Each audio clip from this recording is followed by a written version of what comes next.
Todos los años, miles de personas deciden visitar lugares que la mayoría del mundo prefiere mantener a distancia. Fortalezas que cierran sus puertas apenas cae el sol. Una isla con prohibición oficial de acceso que nadie termina de explicar.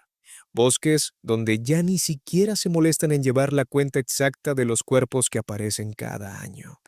No hace falta creer en fantasmas para reconocer que, en ciertos sitios, algo no encaja. Demasiadas muertes acumuladas en el mismo lugar. Demasiados testigos contando la misma historia sin haberse puesto de acuerdo. Demasiadas coincidencias juntas. Hoy vamos a recorrer 10 de los lugares más asociados con fenómenos paranormales del planeta. Y no nos vamos a quedar solo en la leyenda. Vamos a revisar los hechos documentados detrás de cada uno. Al final, la interpretación queda de tu lado. Empecemos en Londres, a orillas del río Támesis, donde lleva casi 1000 años en pie, una fortaleza que funcionó como palacio, prisión y lugar de ejecución, la Torre de Londres. Durante siglos, entrar ahí y volver a salir eran dos cosas completamente distintas. Enrique VIII ordenó decapitar dentro de sus muros a Ana Bolena, su segunda esposa, acusada de adulterio, y más tarde a Catalina Howard, su quinta esposa. Ambas ejecuciones ocurrieron a apenas unos metros de los aposentos reales, pero el episodio más perturbador de la torre no involucra a ninguna reina, sino a dos niños. En 1483, los príncipes Eduardo y Ricardo fueron encerrados ahí por orden de su propio tío, Ricardo III, y jamás se les volvió a ver con vida. Siglos después, durante unas obras de renovación, aparecieron los huesos de dos niños cuya edad coincidía con la que tendrían los príncipes desaparecidos. Hay también un episodio más reciente. En 1864, un guardia fue llevado a consejo de guerra por quedarse dormido en su puesto, y en su defensa aseguró que una figura vestida de blanco le había bloqueado el paso sin responder a ninguna orden. Otros soldados, además de un oficial, declararon haber presenciado lo mismo, y al guardia terminaron declarándolo inocente. No muy lejos de ahí, en Escocia, el castillo de Edimburgo domina la ciudad desde lo alto de una roca volcánica desde hace casi 1000 años, y funcionó como fortaleza militar, prisión, sala de tortura y hasta cementerio. Entre los siglos X y XVI, sus mazmorras llegaron a albergar miles de prisioneros de distintos orígenes, muchos de los cuales murieron ahí mismo tras ser torturados. Lo que diferencia a este castillo de otros con historias parecidas es que aquí los supuestos fenómenos han sido estudiados con metodología formal.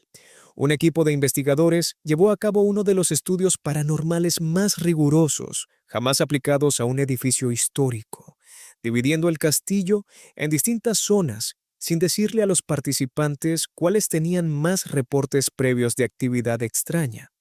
Los voluntarios que pasaron tiempo justo en las zonas con más historial reportaron, de manera independiente entre ellos, sensación de presencia, caídas repentinas de temperatura y figuras moviéndose en el borde de su campo de visión. La historia más inquietante, sin embargo, es la del joven gaitero. Cuando se descubrieron túneles subterráneos bajo el castillo, lo enviaron a explorarlos tocando su instrumento para poder seguir su recorrido desde la superficie por el sonido.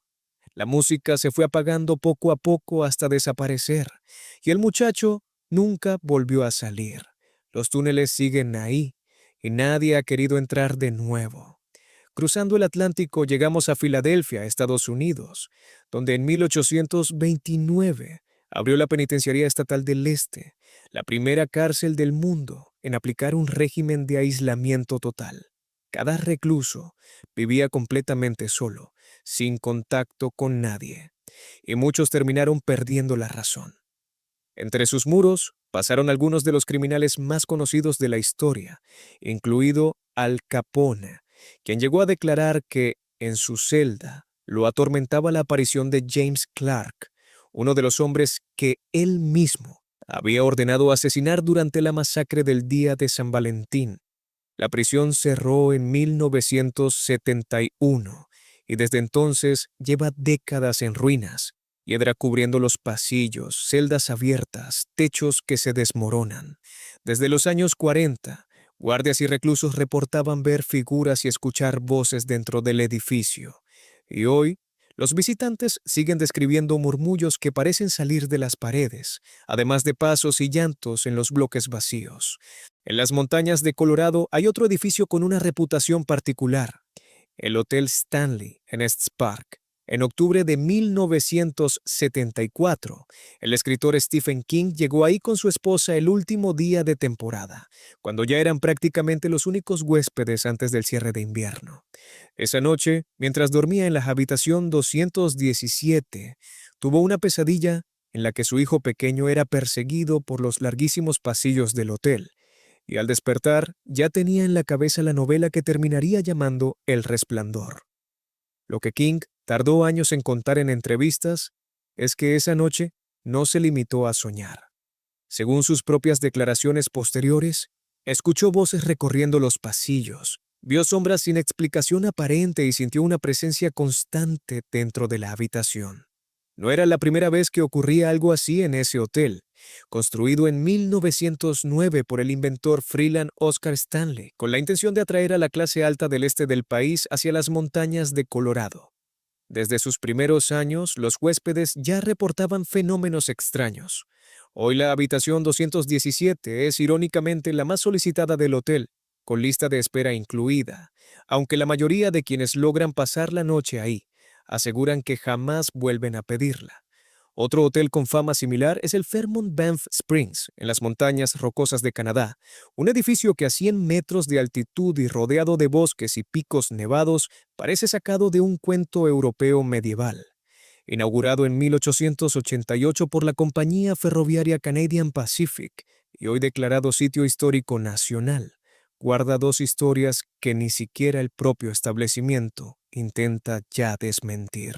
La primera es la de una novia que el día de su boda bajaba la gran escalera de piedra caliza iluminada con velas cuando tropezó con el borde de su propio vestido y murió al caer. Desde entonces, distintos huéspedes aseguran ver una figura con vestido blanco, moviéndose sola por esa misma escalera, una leyenda tan arraigada que el gobierno canadiense llegó a acuñar una moneda conmemorativa con su imagen. La segunda historia pertenece a Sam, un botones que trabajó ahí hasta su muerte en 1975 y que, según cuentan, prometió en vida que volvería. Desde entonces, huéspedes de generaciones y nacionalidades distintas describen a un hombre con uniforme antiguo que aparece para ayudarles con el equipaje y desaparece justo antes de que puedan darle propina. En Buenos Aires, el cementerio de la Recoleta apenas parece un cementerio. Es más bien una ciudad en miniatura, con calles trazadas con precisión, mausoleos del tamaño de habitaciones y esculturas de mármol que observan desde lo alto. Ahí descansan presidentes, almirantes y aristócratas, además de, según la tradición porteña, algunas almas que decidieron quedarse. El caso mejor documentado es el de Rufina Cambaceres, quien murió en 1902 con apenas 19 años, el mismo día de su cumpleaños, tras un diagnóstico médico de paro cardíaco, y fue enterrada al día siguiente. Días después, durante un trámite administrativo de rutina, al abrir el ataúd encontraron marcas en la parte interior de la tapa. Rufina había despertado dentro. Su madre mandó esculpir una estatua que la muestra con la mano apoyada sobre el picaporte de la tumba, como si todavía estuviera intentando salir. Otro caso conocido es el de David Alleno, un cuidador italiano que trabajó 3 décadas en el cementerio. Ahorró cada peso de su sueldo para comprar su propia bóveda y encargó una estatua de sí mismo con escoba y balde. La colocó en su lugar y ese mismo año se quitó la vida con veneno, a los 25 años. Desde entonces, los guardias nocturnos aseguran escuchar ruidos de limpieza, cuando el cementerio ya está cerrado. En la laguna de Venecia también existe una isla que el gobierno italiano mantiene cerrada al público sin explicación oficial, Poveglia, a la que muchos venecianos llaman la isla del no retorno, un tema del que los locales prefieren no hablar. Su historia tiene varias capas y todas resultan igual de oscuras. Durante las epidemias de peste bubónica, los barcos que llegaban a Venecia con enfermos a bordo eran desviados hacia esta isla, donde los infectados quedaban aislados. Miles de cuerpos terminaron en fosas comunes, y los que no llegaban a enterrarse se quemaban en hogueras.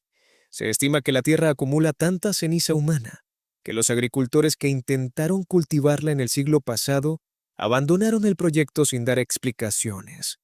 En 1922, el gobierno instaló un hospital psiquiátrico en la isla, y según relatos locales, el médico director comenzó a tener apariciones entre sus pacientes hasta perder la razón, muriendo tras caer desde la torre del campanario.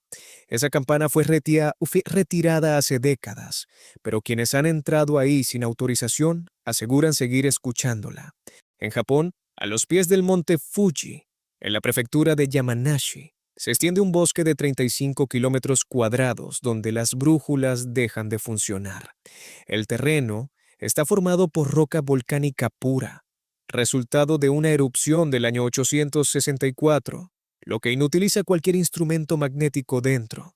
Quien entra sin marcar su camino de regreso tiene serias probabilidades de no encontrar la salida. Los japoneses lo llaman yukai, el mar de árboles. Una descripción bastante exacta. La vegetación es tan densa que la luz apenas alcanza el suelo. Casi no hay fauna visible. Y lo más extraño es que tampoco hay viento.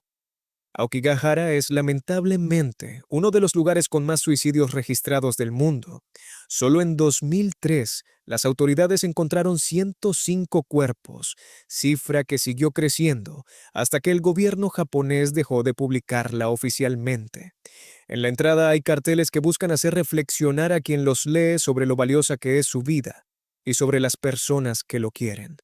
Según la tradición japonesa, los yurei son espíritus atrapados en el lugar donde murieron. Y en Aokigahara, de acuerdo con esa creencia, llevan siglos acumulándose. En España, en la provincia de Zaragoza, a poco más de 40 kilómetros de la capital, hay un pueblo que lleva casi 90 años detenido en el tiempo, Belchite Viejo. Sus calles siguen exactamente donde estaban, pero ya no vive nadie ahí.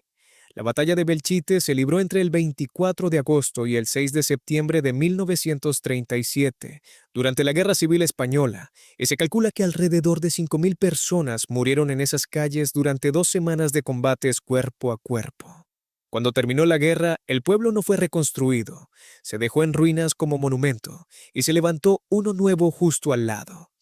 En 1986, un programa de Radio Heraldo instaló micrófonos dentro de la iglesia de San Martín. Se alejó con los vehículos y grabó en completo silencio. Lo que registraron esa noche se considera hoy una de las psicofonías más largas y nítidas jamás documentadas en España, con sonidos de bombardeos, motores de avión y voces sin fuente visible e identificable. Desde entonces, distintos investigadores han grabado ahí la voz clara de un niño, y varios visitantes aseguran haber visto figuras caminando por las calles antes de desvanecerse. Y para cerrar, viajamos hasta la costa noreste de Florida, frente a la bahía de Matanzas, donde se alza desde 1874 un faro con sus características franjas en espiral blancas y negras. San Agustín es la ciudad más antigua de Estados Unidos, con más de 450 años de historia, y este faro concentra buena parte de sus historias más intensas. Todo se remonta a su construcción, el 10 de julio de 1873. Los hijos del supervisor de obras jugaban en un pequeño carrito sobre el terreno cuando éste volcó y cayó hacia la costa. Sus 2 hijas mayores, menores de 10 años, murieron ahogadas en el accidente. El faro que su propio padre estaba construyendo terminó de levantarse al año siguiente, y él tuvo que seguir trabajando en el mismo lugar donde había perdido a sus hijas. Durante los 145 años posteriores, los testimonios sobre fenómenos extraños no han dejado de repetirse. Un farero que vivió en la casa del guardián durante los años 50 reportó escuchar pasos en el piso superior cuando no había nadie más ahí, mientras que visitantes de distintas épocas describen risas infantiles en los jardines durante la noche, además de columpios cercanos que se mueven solos incluso sin viento. 10 lugares, 10 historias que no necesitan adornos para resultar inquietantes. Una isla cerrada por decreto oficial sin ninguna explicación pública. Un bosque donde las autoridades dejaron de llevar la cuenta. Un faro donde los columpios se mueven solos. Un pueblo entero donde el tiempo lleva 90 años detenido en el mismo instante. Se puede creer o no en fantasmas, pero lo que ocurrió en cada uno de estos sitios está documentado. Las ejecuciones, los ahogamientos, las batallas, los prisioneros que jamás volvieron a salir. Y eso, de alguna forma, resulta todavía más inquietante que cualquier leyenda inventada. Así que ahora la pregunta te la dejo a ti. De todos los lugares que recorrimos hoy, ¿cuál es el que menos te gustaría visitar de noche? Cuéntamelo en los comentarios. Y si te gustó este recorrido, dale like al video y sigue este canal, porque todavía nos quedan muchos rincones misteriosos del planeta por explorar juntos.